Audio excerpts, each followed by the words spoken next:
Hi everybody, thanks for tuning in. In this video series I'm going to show you a couple of different ways to post-process your images in Photoshop and in Lightroom. And the first image that we're going to look at is one that we took in my little studio. And this image was taken using a lighting setup that I've described in a previous blog post. So this uses actually constant light, just fluorescent light that you can buy at any hardware store. And if you're interested how to obtain this this look, just look up the blog post, and I hope things get clear then. So this is the photo before the treatment, and here is the photo after the treatment. So this is a color cast where we have a couple of different colors going on. You see a red here in the hair and a lot of blue in the shadows. So the first thing that we do to obtain this this look is we go to our adjustment layers palette and click on gradient map. So gradient map is a tool that remaps brightness with color. So what you can do is you can replace the very dark or the very bright parts in your image with a different color. To do this, you click on this gradient, and then you have the option here to change these colors. So we want the brightest color, which is shown here on the right, to be white. So we click on color and make it white. And we want the darkest part, which is here shown on the left side of this gradient, to be blue. And I already looked up which blue I want, and this blue has the code 0F101C. So this is a practical little trick to use this box here, to use predefined colors, because it's very quick. You don't need to play around with all kinds of values. You just enter the hexadecimal value here and press OK. You can add different additional points on this gradient and additional colors, but for this look we don't need that. So we click OK, and you can see the image is now a monochrome image. It only contains blue and white. So we don't want that. We still want to retain some color of the original image, especially in the highlights. And in order to get that back, we click on this thumbnail for the gradient map, right click and go to blending options. And if some parts of these menus are cut off, I hope it's still readable to you. I will try to take care of this and walk you through it if I can. So we want to blend this layer with the underlying layer, which is our background layer, in a way that the bright parts are retained and the dark parts show the gradient layer instead. So to do this, we drag this blend if slider down, and as you can see, we drag it down further and further. Highlights start to become transparent and the background layer shows through. The more I do this, the more background layer shows, until almost the complete background layer is shown. So a good value here for this image is about 155. And this of course doesn't look very appealing. So what we do now is we press the Alt or Option key and click on this little double slider here, which splits it up. And what's happening now is you get a feathering between the first value, so the first part of the slider, and the second part of the slider. So if you drag it to the left, you get a feathering from this down. Press OK. So this is before and after the gradient map has been applied.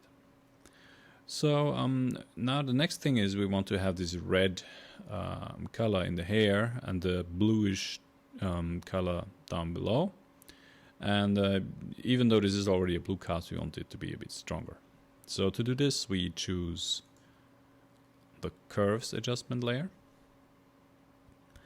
And we want to have red in the dark parts. So you have the option of choosing RGB, which affects all brightness levels. So if I change this, you can see that the brightness of the whole image is changing. But I want only the reds to change. So I click on red. And the representation that you see here is these are the brightest colors in the image, these are the darkest colors in the image, and this is a histogram. So this is very similar to some other tools in Photoshop. So I drag up my lowest point here, my darkest points, to about here. You can see that now everything has become red. This is not what I want. And everything has become red because the red line is now above the center line here, the diagonal line. So in order to get that to only affect the dark colors, I click here and drag this down to the diagonal line. Now the highlights are still, or have become cyan, so while the shadows are red. So the shadows look like I want, but the highlights now have become cyan, and they have become cyan because this curve is now below the diagonal line, which means I take out red in the highlights, which I don't want. So I click here, create another point, and drag it back to the center line. Just smooth it out a bit. Perfect. Okay, so this is done, and now I only want it to be visible up here, not down here. In order to do that, I need to add a layer mask. So we have a layer mask here. Every time you make an adjustment layer, you get a layer mask as well, or for almost all of them that I can think of. So you click on this layer mask, you pick,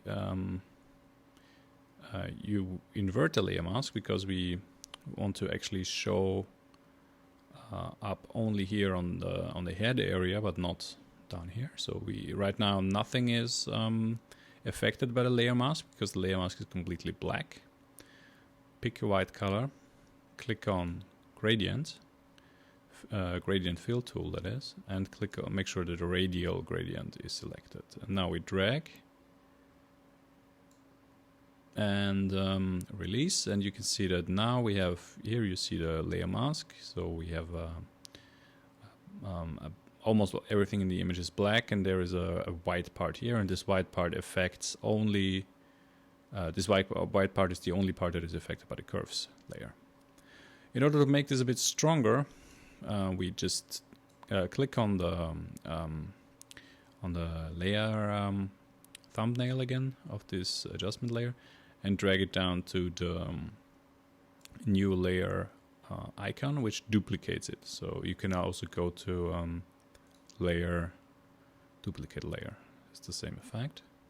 So now you can see that the effect has become a lot stronger. It's maybe a bit too strong. Take it down a notch. Okay. And now we want to have the dark parts in the image blue. And to do that, we create another copy of this layer, just as we did before.